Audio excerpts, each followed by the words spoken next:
বেলা ঘুম থেকে উঠেই কিন্তু চা রুটি খেয়ে নিলাম। বলতে পারেন ওটাই ছিল আমার সকালের নাস্তা। তারপরে দুপুরে খাবারের জন্য মুরগির মাংস ভিজিয়ে কেটে নিয়েছি, সেই সাথে আলু কেটে নিয়েছি। মুরগির মাংসের সাথে তো আলু আমাকে দিতেই হবে। আর এই তো পটল আলু কেটে নিয়েছি, মাছ দিয়ে রান্না করব। আমরাও কিন্তু প্রতিদিন নিয়ম করে রান্না করতে হয়, বাচ্চাকে খাওয়াতে হয়, গোসল করাতে হয়, ঘুম পাড়াতে হয়, সংসারের অন্যান্য যাবতীয় কাজ আপনারা যেইভাবে করেন আমরাও কিন্তু প্রতিটা কাজ করি। হয়তো প্রত্যেকটা কাজ আপনাদের সাথে শেয়ার করা হয় না, কারণ আমরা চাই না। যতটুকু আমরা দেখাতে চাই আপনারা শুধু ততটুকুই দেখেন। এই যে দেখেন, আমি কিন্তু রান্নাটা বসিয়ে দিয়েছি, আর এদিকে কিন্তু বিজনেসটাও করছি আলহামদুলিল্লাহ। তো বিজনেসের নিউ কিছু কালেকশন আজকে চলে এসেছে। নিউ কিছু কালেকশন বলবো না, এগুলো আগের কালেকশানই ছিল, জাস্ট আবার রিস্টক করা হয়েছে। কিছু কিছু প্রোডাক্ট আমার সোল্ড হয়ে গিয়েছিল, তো সেই প্রোডাক্টগুলো আপনাদের ভাইয়াকে পাঠিয়ে আবার আনিয়ে নিয়েছি।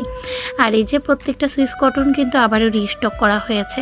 যারা যারা আমাদের এই সুইস কটনগুলো পাননি